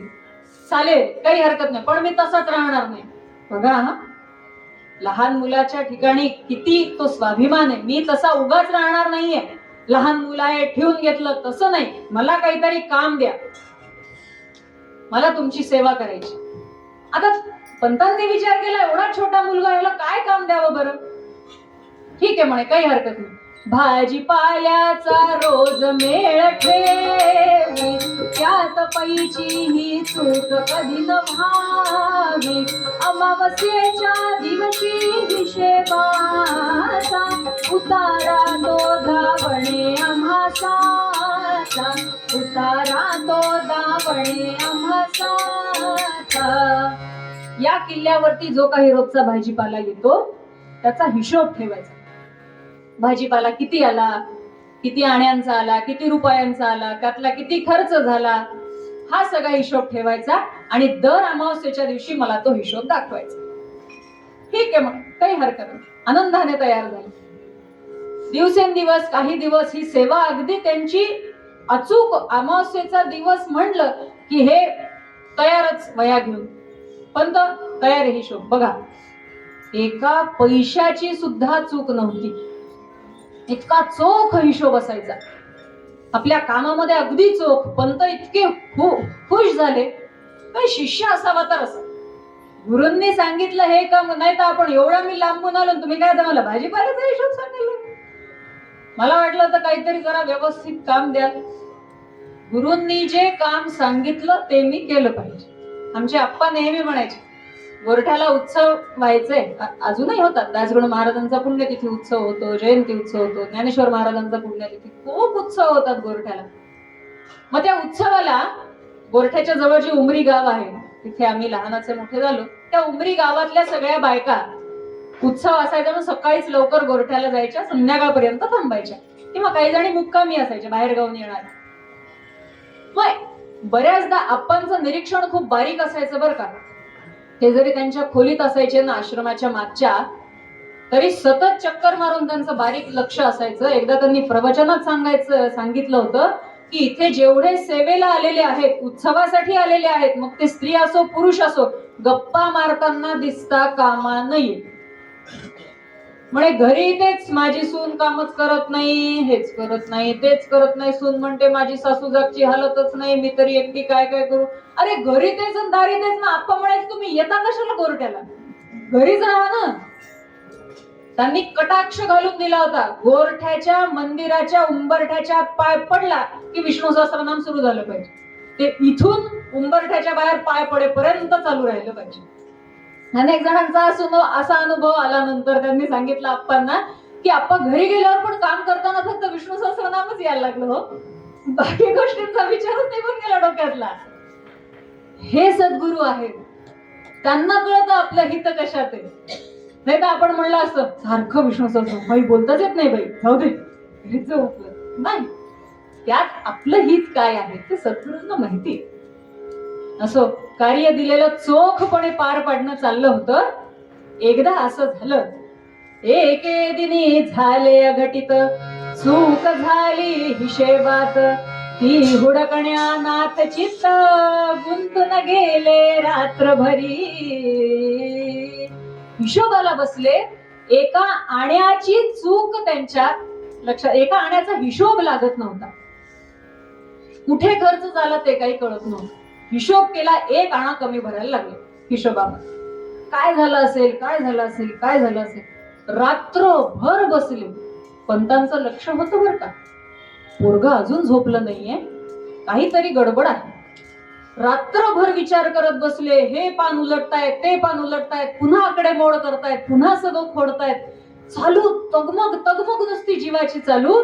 आणि अगदी सूर्योदयाच्या समयाला, प्रभातीच्या समयास कळून आले, एकनाथाची चूक झाले, म्हणून टाळ्या वाजवी करे साचा, असली कौतुक त्यात दिया आनंदाचा, असती द्योतक त्यात दिया आनंदाचा. त्या एका आण्याची चूक पहाटे पहाटे समजली. उड्या मारायला लागले, अक्षरशः जोरजोरात टाळ्या वाजवायला लागले. सापडली सापडली सापडली सापडली. पंत धावतच आले. काय सापडलं? चूक सापडली. चूक सापडली? कोणती चूक? अहो पंत काय सांगू, एका आण्याचा हिशोब लागत नव्हता, तो आता सापडला. पंतांनी काय कौतुक केलं असेल. अरे एवढा मोठा कारभार चालू आहे, या कारभारात एका आण्याचं थोडं इकडं तिकडं झालं तर कोणाला समजणार आहे. हा विचार सहज येईलच की हो मनात.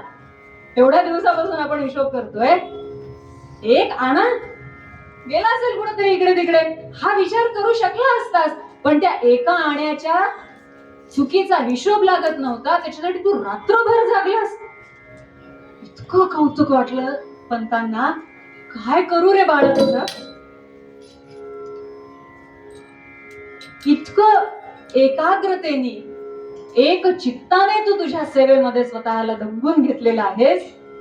गुरु कंठ भरून आला, पाहून नाथ तो शाला ते धवा, घेऊन जवळ नाथाला, पुरवाळी त्या मुख कमला ते धवा.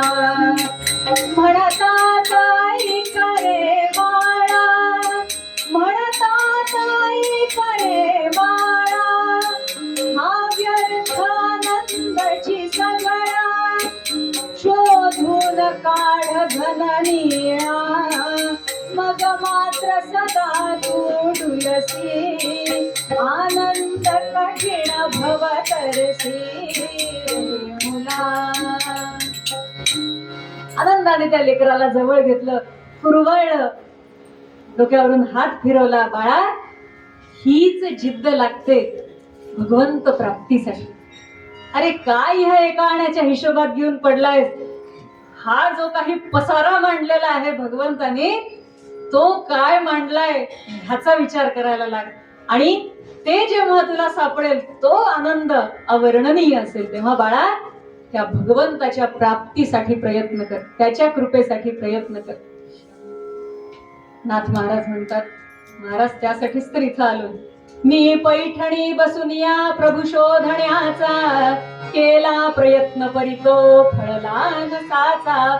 होणार ते मदीय कार्य पदाश्रये या, गंगा मला वदलिया परिस्वामी राया. सद्गुरुनाथ महाराज की जय. महाराज, तुमच्या कृपेशिवाय हे शक्य नाही, हे मला माझ्या गंगा मातेने आधीच सांगितलं होतं. म्हणून तर तुमच्याकडे धावत आलो, म्हणून तर आम्ही आमच्या महाराजांकडे जातो. महाराज, कळत नाही काय करायचं, चुकतोय पण कुठे चुकतोय ते कळत नाही. मग हे चुकू नये म्हणून काय करायचं हे तुम्ही सांगा. एवढंच फक्त सद्गुरूंना मागावं की महाराज, कुठे चूक होतीये ती सांगा आणि ती चूक होऊ नये म्हणून कृपा करा. हे ऐकल्यानंतर पंत म्हणतात, काही हरकत नाही, एक काम कर म्हणे, मी तुला भगवंताचं दर्शन घडवून देतो.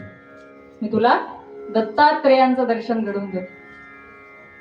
हो, तुला दत्तात्रेयांचं दर्शन घडणार? हो, बिलकुल घडणार. एक काम कर म्हणे, रात्रीच्या समयाला मी सांगेन तिथे तू यायचं, किल्ल्याच्या मागच्या बाजूला. तिथे येऊन थांब, मी तिथे आलो की तुला पुढचं सगळं सांगतो. काही हरकत नाही. दत्त दर्शन होणार आज माझे, म्हणून केले यासाच उपासाचे. अस्तमानी पाहून त्या प्रभूला, करीन येऊन हे अंब पारण्याला, करीन येऊन हे अंब पारण्याला. त्या दिवशी दिवसभर नाथांनी उपवास केला. अन्नाचा कण नाही की पाण्याचा थेंब नाही. मला आज दत्त महाराजांचं दर्शन होणार. आईसाहेब पंतांचं मंडळ, पंतांच्या मंडळी त्या आल्या, अरे बाळा जेवायला चल. दुपार होऊन गेली, जेवणाची वेळ टळून गेली. नाही नाही, मला आज दत्तांचं दर्शन होणार आहे आणि त्यामुळे मी आज दिवसभर उपवास केलेला आहे. जेव्हा भगवंताचं दर्शन होईल तेव्हाच मी या माझ्या व्रताचं पारण करेन. दत्ताचं दर्शन होणार आहे तुला? कोण करून देणार तुला दर्शन? आणि आपले पंत, जनार्दन पंत, जनार्दन पंत आपले सुभेदार तुला दत्त दर्शन करून देणार? अरे नको त्यांच्या नादी लागू म्हणे. काही सांगत असतील ते तुझं काहीतरी समाधान केलं असेल, लहान लेकरू म्हणून त्यांच्या नको नादी लागू. चल म्हणे गपचूप. नको माणूस त्यांचे खरे किती तू खुळा, प्रभु नाम फुकाचे ते न चाले कधी वाणीला. ब्राह्मण म्हणून अचमने दोन वरी वरी, करुनिया भोजनासाठी नित बसती पाटावरी.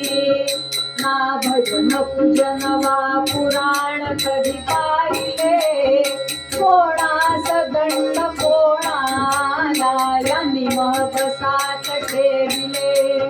प्रत्यक्ष दूर परिराहो स्वप्निया गला, नासेल भेटला बाळा जगदीश वाटते मला. अरे तू यांचं काही खरं मानू नकोस म्हणे. यांनी कधी कुठले पोथी पुराण तरी वाचलेत का? की ब्राह्मण म्हणून जन्माला आले म्हणून आपलं फक्त आचमन करतात आणि जेवायला बसतात. गाई असते, भूक लागली, लगेच जाऊन गादीवर बसायचं, न्याय निवाडा करायचा, कोणाला शिक्षा द्यायची, कोणाला धनधान्य द्यायचं, कोणाला काय द्यायचं, याच्यातच सगळं म्हणे त्यांचं. अरे प्रत्यक्ष तुझ्या स्वप्नात तरी कधी देव बघितलाय का म्हणे यांनी? तू काही यांचं खरं मानू नकोस म्हणे. चल म्हणे गपचूप जेवायला. आता नाथ यांच्याकडे बघायला लागले. आईसाहेब असं काय बोलताय तुम्ही? पंतांचा एवढा मोठा अधिकार तुम्ही असं बोलताय? काय अधिकार वगैरे काही नाहीये, उगीच आपलं काही धरू नकोस म्हणे. चल म्हणे जेवायला. थोड्या वेळात पंत आले तिथे. काय चालू आहे म्हणे गडबड मायले करायची? अहो काय चालू आहे? काय काहीतरी तुम्ही आपल्या यांना सांगून ठेवता म्हणे. याला बसलं म्हणे ते पोरग सकाळपासून उपाशी. म्हणे मी काय सांगितलं?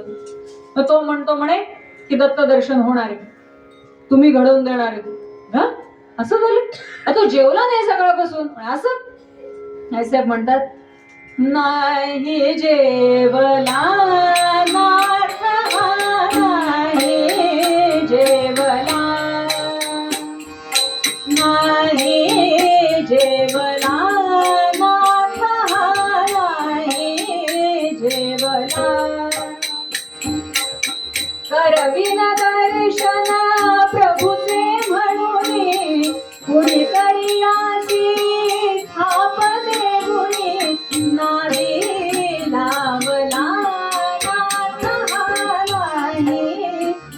जेवला नाही जेवला नाथ नाही बहुत प्रकारे समजूत केली परिया पोरा तीन छपटली आग्रह धरुनी स्वारी बसली सांगा याजला नाथ नाही जेवला नाही जेवला नाथ नाही जेवला. अहो कोणाच्या तरी थापांना बळी पडल्या. आता या कसं म्हणणार तोंडावरती तुम्ही याला काहीतरी सांगून ठेवलं म्हणून. तेव्हा नव्हती हो एवढी हिंमत. आता म्हणजे इथूनच स्वर असा लागतो की बरोबर कळतं कोणाची चूक येते. कोणीतरी याला काहीतरी थापा मारून ठेवले म्हणे दर्शन करून देणारे देवाचं दत्ताचं वगैरे. त्याच्याने ते पोरग सकाळपासून उपाशी बसले म्हणून जरा त्याला काही समजावून सांगा जेवायला बस म्हणून. आता सद्गुरू आहेत ते काय एवढं सहजासहजी कळू देतात का ते. जाऊ दे ना नसेल त्याला भूक लागली असेल जे ठराग्नी तो तदिय असेल जे ठराग्नी तो तदिय आज मंदावला नसेल गमते मला म्हणून नाथ तो जेवला उपास करणे असे उचित जाड्य झाल्यावरी म्हणून कथितो तुला मुळीना आग्रह त्या करी. हे बघ भूक लागली नसेल काहीतरी आचर बचर खाल्ला असेल काल पोट जड झालं असेल बरं थोडस लंघन केलेलं चांगलं असतं. तू त्याचं सोड तू मला जेवायला वाढ.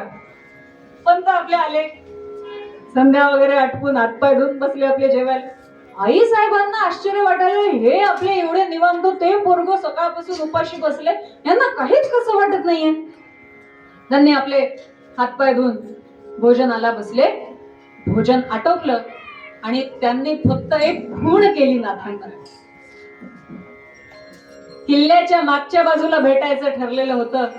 नाथ तर तयारच होते. नाथांनी सुद्धा आपलं स्नान उरकलं आणि झपाझप पाऊल टाकत किल्ल्याच्या मागच्या बाजूने खाली उतरले. पंत घोड्यावर बसलेले. नाथांनी आज्ञा मागितली. आज्ञा करा गुरुराया काय करायचंय पुढे. पंत म्हणतात हे बघ मी इथून निघणार. इथून काही अंतरावर गेल्यानंतर शूलिभंजन नावाचा पर्वत आहे. त्या पर्वतावरती आपल्याला भेटायचंय दोघांना. काही हरकत नाही चला. चला म्हणजे कसे चला. माझा एक घोडा तुझा एक घोडा नाही. मी घोड्यावर चालणार तू पायी पळायचंय आणि तुझा वेग असा पाहिजे की माझ्या घोड्याच्याही पुढे तू असला पाहिजेस. तू जर मागे राहिला तर माझा घोडा थांबेल आणि मग सगळंच थांबेल. नाही नाही असं कसं थांबेल. मी नाही थांबणार पळायचा. सकाळपासून अन्नाचा कण नाही बरं का पोटात. संध्याकाळची वेळ झालेली होती. काही हरकत नाही म्हणाले आणि जे पळत सुटले नाथ महाराज. आता सध्याचा विचार करा दौलताबाद ते शूलिभंजन पर्वत किती अंतर आहे हो. जे पळत सुटले आणि पंतांचा घोडा मागून निघाला. दोघेही ज्या ठिकाणी ठरलं होतं त्या ठिकाणी जाऊन पोहोचले. तिथे आसनाची सिद्धता झालेली होती आधीच पंतांच्या. पंत तिथे पोहोचले. पुन्हा त्यांनी हस्त मुख प्रक्षालन केलं आणि जिथे आसन मांडलेलं होतं तिथे डोळे मिटून त्यांनी समाधी लावली. नाथ महाराज त्यांच्या समोर हात जोडून उभे होते की माझ्या सद्गुरूंची आज्ञा काय आहे याची फक्त ते वाट बघत होते आणि त्या अवर्णनीय अविस्मरणीय अशा क्षणाची वाट बघत होते जेव्हा भगवंत मला भेटणार. नाथांनी डोळे मिटले आणि भगवंताची आळवणी करायला सुरुवात केली. दत्ता येई हो जगत्रयाचा नाथा दत्ता येई हो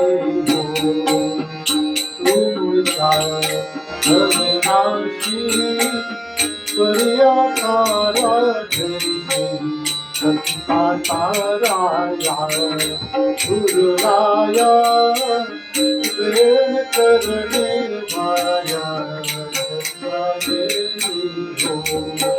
अवधूता जगत्रयाचा नाथा जगता येईल हो ही माया हसरीते भरते सदासविते तुझ्या सत्वरिता आभासी किमपि न उमगुते जगता येईल हो अवधूता जगत्रयाच्या नाथा जगता येईल हो वास तुझा ब्रह्मांडी प्रत्येकाच्या पिंडी परिणा करते अज्ञाने माया वशली वाटे जगता येईल हो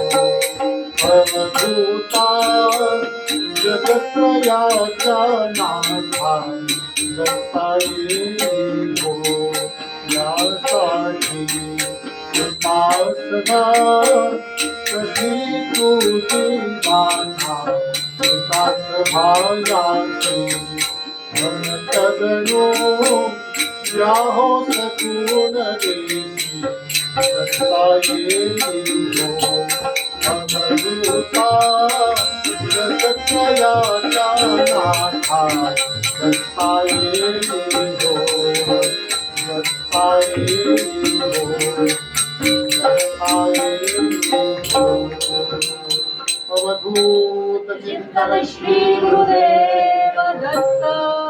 महाराजांनी पंतांनी आळवणी केली, भगवंता या आणि या लेकराला दर्शन द्या. खूप आतुरता आहे याच्या अंतःकरणात तुमच्या दर्शनाची. आता लाडक्या भक्ताने बोलवलं म्हणल्यावर काय देव येणार नाही असं होईल का हो? भगवंत प्रकट झाले, पण गुलिस्ता में खुद ब खुद खुदा ही आ गया, खुदा ही आ गया. दस्त दुआ पंत जी के सिर पे धर दिया, सिर पे धर दिया. भारी कफनी अंग वो हाथ कटोरा, हाथ कटोरा.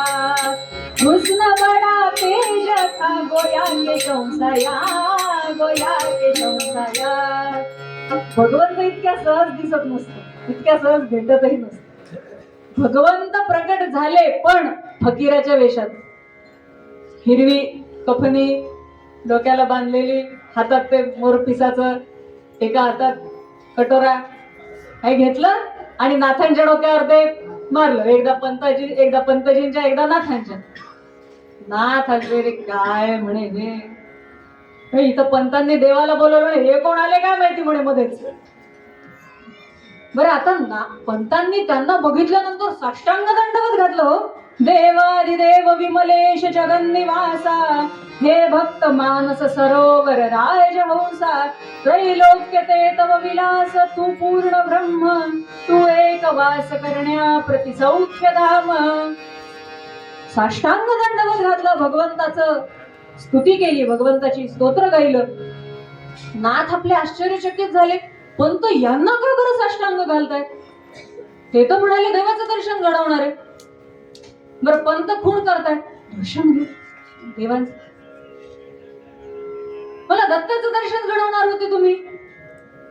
नुसतं आपलं आपण गाडीवरून जाता येता करतो ना तसं, ते काही मनापासून नसतं. जाता जाता मंदिर दिसलं म्हणून आपलं ते काही मनापासून नमस्कार नसतो तो. नाही तर आपलं नुसतं असंच असतं. कधी कधी हँडल जर सुटत नसेल ना, स्पीड मध्ये गाडी नुसतं असंच असतं. फक्त देवाने समजून घ्यायचं, हा ठीक आहे काय हरकत नाही. तसा तसा तो नमस्कार आपला वरवरचा. आता शेवटी गुरूंची आज्ञा मोडणार कशी, म्हणून आपलं पंतांच्या लक्षात आलं पोरग फार कट्टर आहे म्हणून. ते एवढं साधं सुद्धा वाटलं तुम्हाला? इतकी चिकित्सक वृत्ती आहे त्याची, इतकी ताठरता आहे त्याच्यामध्ये, अर्थात भगवंत प्राप्तीची. त्यामुळे पोरगा असं ऐकणार नाही.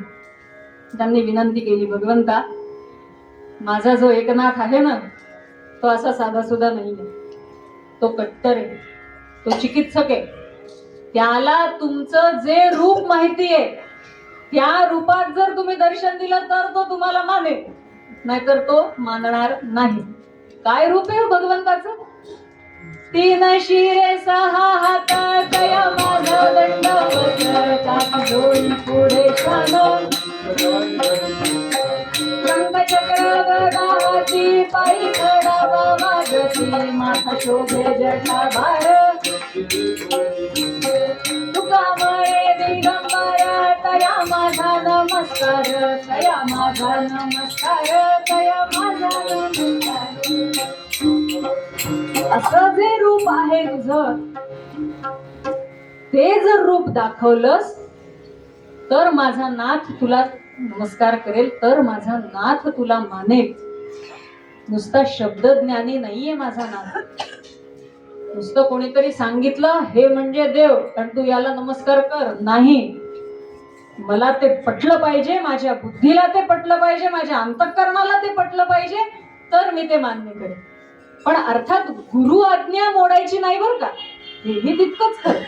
गुरूंनी सांगितल्यावरती त्यांनी नमस्कार केला, आज्ञा मोडली नाही किंवा उलट उत्तरही दिलं नाही, आज्ञेत राहिले, शांत राहिले, कारण गुरूंवर विश्वास होता. म्हणून पंतांनी पुन्हा साष्टांग घातलं भगवंताला, देवा मूळ रूपात दर्शन द्या, त्याशिवाय माझ्या लेकराचं समाधान होणार नाही. लेकरू उपाशी बसले सकाळपासून, प्रचंड तुमच्या दर्शनाशी आस त्याला लागलेली आहे, असं करू नका. आता त्याची परीक्षा घेणं पुरे करा आणि त्याला त्याच्या रूपात दर्शन द्या.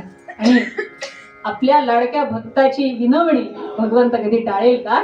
भगवंतांनी आपलं रूप प्रकट केलं. दत्त दिगंबर प्रगट जहाला, दत्त दिगंबर प्रगट जहाला, कंठीय पाद चंपक माला, दत्त दिगंबर प्रगट जहाला, दीन सुरेश्वर भुजा विराजती, चर्चित रंगी आसित विभूति, वेदरूपी ते स्थान प्रभोवती, नमन सोचा प्रभु पद कमला, प्रगट जहाला, प्रगट जहाला. भगवंतांनी त्यांच्या मूळ रूपात दर्शन दिलं आणि मग नाथांनी त्यांना साष्टांग दंडवत घातला. धन्य ते सद्गुरू आणि धन्य तो शिष्य. सद्गुरूंच्या आज्ञेत राहिल्यानंतर आपलं कल्याण कसं होतं त्याचं हे जिवंत उदाहरण आहे. पंतांनी आणि नाथांनी दोघांनी मिळून भगवंताची प्रार्थना केली.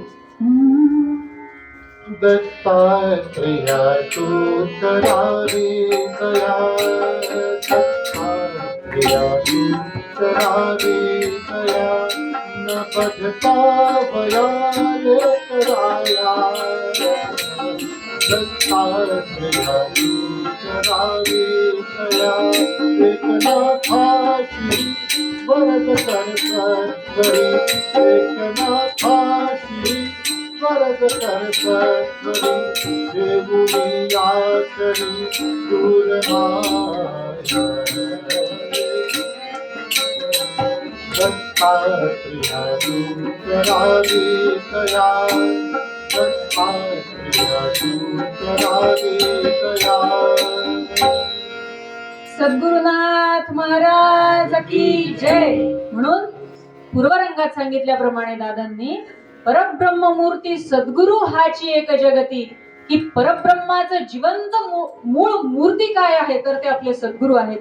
म्हणून सद्गुरूंना शरण जा आणि आपल्या जन्माचं, आपल्या जीवनाचं, आपल्या मनुष्य धर्माचं सार्थक करून घ्या. याच्याशिवाय दुसरं गोलच आपल्याला आयुष्यात नसावं. खरं तर की सद्गुरूंची कृपा प्राप्त करायची, त्यांच्या आज्ञेत राहायचं आणि स्वतःचं कल्याण करून घ्यायचं. त्यामुळे अशीच सद्गुरूंनी आतापर्यंत जशी सेवा करून घेतली तशीच अखंड सेवा करून घेत राहोत, हीच आपल्या सर्वांतर्फे मी माझ्या सद्गुरूंकडे प्रार्थना करते. परंपरेप्रमाणे जे मागणं आहे तेवढंच भगवंताकडे मागायचे, बाकी काही नको. भगवंताची कृपा अखंड राहावी बस. अनंत अपराधाच्या राशी पोटी घालणे, देवा पोटी घालणे, महान पापी मी मज परी तू तुला म्हणणे, पतित पावन ऐसे अपना नाम धरिलेसी, देवा नाम धरिलेसी. माता पतिता उपेक्षिणे योग्य नव्हे तुझी दीनानाथा विश्वंभरा करुणावतारा देवा करुणावतारा शासगणोला नकोलाऊ बिंदुक माघारा मुखी राहो नाम जानी मनी तुझी मूर्ती देवा मनी तुझी मूर्ती घडो कीर्तन सेवा देवा सदैव या हाती प्रतिवर्षाची वारी रामा पंढरीची हो देवा पंढरीची हो तुझ्या समजरणाचा प्रेमा बाळगती जाओ साधू संतांची ती हो सदैव मज भेटी देवा सदैव मज भेटी दासगण उघडे बसती राहो गोदेच्या काठी याची दाना देवा देवा तुझा विसर न भावा गुण गायना वडली याची माझी सर्व जोडी नलगे मुक्ती धन संपदा संत संग देई सदा तुका म्हणे गर्भवासी तुझे घालावे आम्हासी पुंडली गमरदार विठ्ठल सद्गुरु ज्ञानेश्वर तुकाराम महाराज की जय सद्गुरु दासगणो महाराज की जय राजाधिराज योगीराज हंसतीर्थ स्वामी महाराज की जय सद्गुरु अप्पा महाराज की जय अवधूत चिंतन श्री गुरुदेव दत्त सदा सर्वदा योग तुझा घडावा तुझे कारणी देह माझा पडावा उपेक्षु नको गुणवंता अनंता रघुनायका मागणेची आता सेवा भगवंताच्या चरणी आणि सद्गुरूंच्या चरणी अर्पण